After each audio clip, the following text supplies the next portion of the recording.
Alright, I want to head off in a slightly different direction today. More different than looking for the oldest sci-fi story. You gotta admit, that one was fun. Or what about the time you picked 10 different facts for us to digest? Personally, I saw that one as an early Christmas present. We are expanding our format, that's for sure. Well, today, I'd like to explore a little history. Ancient Egyptian history, to be precise, and more specifically, the Old Kingdom's 4th dynasty, which existed between 2613 and 2494 BC. Back then, Egyptians had not even heard of the wheel. And yet, they built the Great Pyramid and the Sphinx without it. When you think about it, that sounds somewhat improbable. What? Oh, you're gonna say it was aliens that did it, right? Why do you always think I will say it was aliens? Guys, settle down. Rest assured, aliens are off the menu. Our focus will be on archaeology. So, the 4th dynasty lasted for only 119 years, and yet it is credited with the creation of massive megalithic monuments, such as the Great Pyramid of Giza and the Sphinx, as you rightfully say it, McCluck. For an engineer, you do know a lot of different things. I like to keep up with stuff. However, what if I were to tell you the Sphinx might have been carved centuries earlier? What are you on about, Doc? It's been well established that the Sphinx was carved around 2500 BC, which is roughly 4,500 years ago. Yes, it has been. But you need to have a bit of an open mind if we're to go on this journey. Oh, here we go. I didn't take you to be one of those pseudoscientific conspiracy theorists, Doc. I'm nothing of the kind. But just consider this. Archaeology resurrects the planet's lost history, but it can only do so thanks to what is still visible, or, more often than not, what has been dug up. And a lot of that is down to chance. Who's to say that the next scoop from a trial somewhere won't rewrite the past yet again? We had no idea dinosaurs had feathers until recently, for instance. Well, you've got to admit, he's got a point. Okay, fine. Yes, you're right. No matter how much we know, we're no idea how much we haven't discovered yet.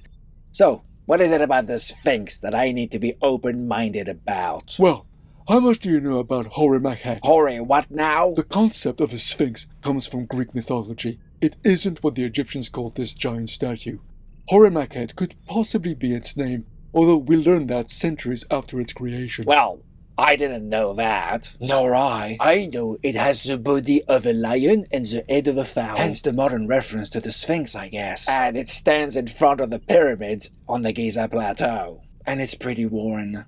That's pretty much it. Let's start with that then. You're absolutely right, it's in pretty bad shape and has been restored and repaired many times during its long existence, due to wear and tear, vandalism, and erosion it's been exposed to since it's been carved. 4,500 years of sand and wind will batter down the hardest rock, Doc. But was it really sand and wind doing the erosion? Well, what else could it have been? It's not like there's many other elements to play with in a desert. What if it was water, or, more precisely, rain? You've lost it, Doc.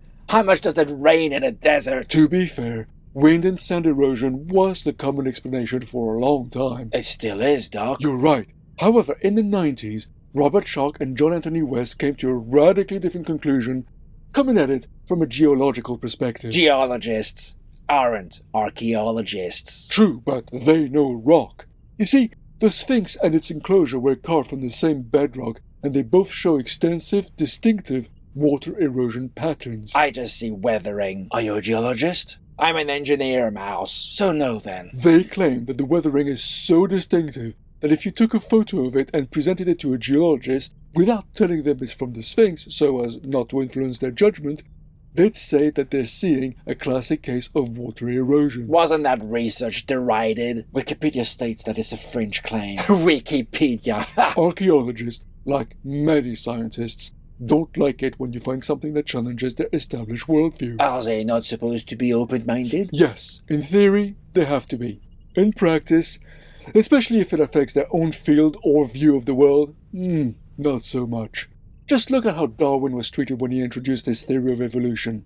In this case, from what I've read, they couldn't actually refute the findings, but their main point of contention was that there were no megalithic monuments found further back in time, which meant the Sphinx could not have been carved prior to its currently accepted timeline. What about Göbekli Tepe? That site had only just been discovered by then, and its monumental importance hadn't yet been realized. Now, let's be clear, I'm no archaeologist. Actually, what kind of doc are you, Doc? I'm a student of many sciences, and the Sphinx's weathering is a bit of a mystery, especially when you consider sand. I don't like sand. Ha! You and Anakin both. It gets everywhere. It does indeed. It's a little-known fact that the Sphinx has actually been engulfed in sand for most of its known existence. A prime example of this is the exquisite carving on a special stone slab found between its paws. That carving is known as the Dream Stele. It was erected by Thutmose IV in the first year of his rule in 1401 BC, so about 1,000 years after the currently accepted date of the Sphinx creation. And? It's what the stele says that's intriguing. It recounts a dream that Thutmose had, where the Sphinx, who refers to itself as Horemakhet... Ah, that's where the name comes from. It is. And Horemakhet lamented had been covered by sand and in a state of disrepair, and told Thutmose that if he cleared the sand and fixed it, he would be king. I gather that he did. So he was? Yes. And it also marked one of the oldest known major restoration works of the Sphinx. But you're missing the point. It means that by then, the Sphinx was covered by sand and was already in a serious need of repair. And this happened over and over again. For instance, the Romans cleared the sand once more in the 1st century AD, performed some repairs, especially around the paws, and even built a monumental stairway in front of the Sphinx, which has since been totally dismantled. But the sands kept coming back. By the time Napoleon arrived at the end of the 18th century, all that could be seen was its head. His team of engineers did some excavation, but only had time to reveal the Sphinx's back. Oh, yeah. And he shot the Sphinx's nose off. No, he did not. That story is apocryphal. When he left Egypt in 1801, the British took over, and in 1817, Captain Giovanni Battista Caviglia led 160 men for the first modern attempt to dig out the Sphinx. His efforts are chronicled by Henry Salt and show just how difficult the job was, with half the work achieved the previous day, often been undone during the night by the sand's relentless advance. What a nightmare. Despite that, he made fantastic progress. He's the one who found the Dream Stele, for instance, but his achievements were short-lived. Drawings from 1853 show the Sphinx was once again mostly getting consumed by the sand, which is when French archaeologist Auguste Mariette set out on another attempt to clear the Sphinx, and also found a temple to the side of it. In 1886, Gaston Maspero attempted to clear the sand once again, then Émile Bazère in the 1920s, who discovered what's known as the Sphinx Temple in front of the giant statue. It wasn't until the 1940s when renowned local archaeologist Selim Hassan finally succeeded in clearing the site properly. Thanks for the history lesson, Dog, but what was the point of this? It shows that for most of the Sphinx's recorded existence, most of its body was covered up by sand. The only part that was constantly exposed was its head, and yet, its body and its enclosure are in a much worse shape despite being protected from the elements. And if you think about it, considering how easy and how fast the Sphinx was being regularly engulfed by sand, you have to consider that it must have been carved during a time when such sandy conditions were not an issue. Which is why Schoch and West think it was built earlier? That's one of their reasons. It must have been built when the climate was lusher and wetter, long before the pyramids themselves. The Sphinx is made up of a porous rock that soaks up moisture, degrading the limestone over time, as is clearly seen. And it's thought Egypt was a green and pleasant land up to around 10,000 years ago. So the Sphinx could have been built that far back? Possibly. Hang on. But what about the head, then? The headdress is distinctively from the time of the pharaohs. That's a good point, and there's actually two potential problems with the head: its size and its condition compared to the rest of the body. The Sphinx's body feels disproportionately large compared to the much smaller head, which led people to postulate that it had been remodeled into a human head at a later date, which could also account for the reduced amount of weathering. All that old damage would have been carved away. What did it used to look like? We don't know. Some suggest it could have been a jackal, others a lion or lioness.